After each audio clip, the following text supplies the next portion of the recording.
Name is Mike Lopez, Lopez, Division Chief, Carlsbad Fire Department. And where are we and what happened today? We're on the southbound I-5, just south of Tamarack Avenue.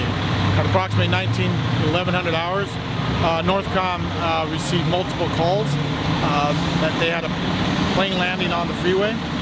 We also had calls from the air traffic controller over at Palomar to Northcom reporting that we had a plane having difficulties. So with that being said, we took proper precautions when the report came in that the plane had landed on the freeway. Units from Oceanside and Carlsbad responded. Upon the arrival of Carlsbad units, they reported that we had one Cessna single engine on the freeway. Again, I-5 southbound, just south of Tamarack Avenue in the center divide. Engine company captain reported that he had minor damage to the front end. We had two souls on board, a male and a female, non-injury. The pilot did report he was having engine problems and he had the cockpit filled with smoke. And reported that back to Palomar Airport, air traffic controllers, and that report came back to the fire units responding. The aircraft was traveling from Mount Maundy, California to Palomar Airport, and as you can see, didn't exactly make it to Palomar Airport. But I believe that the skill and the courage that the pilot took and the decision to place it on the freeway, he did a stellar job. Didn't strike any other vehicles. With that being said, no injuries.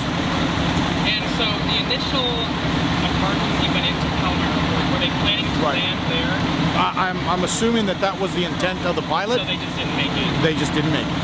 And there were two people on board? Yes, male and female. And no injury? Non-injury. And did they hit any vehicles? Nope. They did not hit any vehicles upon landing on the freeway.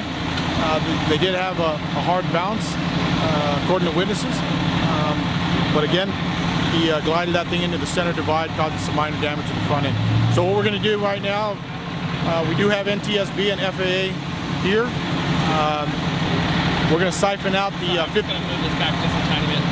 We're going to siphon out the 53 gallons of fuel.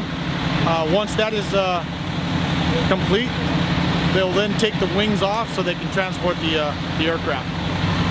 And damage, do you know what that was caused by? I'm sure it was just the impact striking the freeway. Do you know how many cars, how busy the freeway is at approximately that time, 7 p.m.? 7 p.m. I'd say it's pretty congested at that time. And do you know how many 911 calls?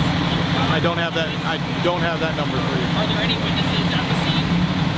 Not that I've encountered, no. Thank you very much. You're very welcome.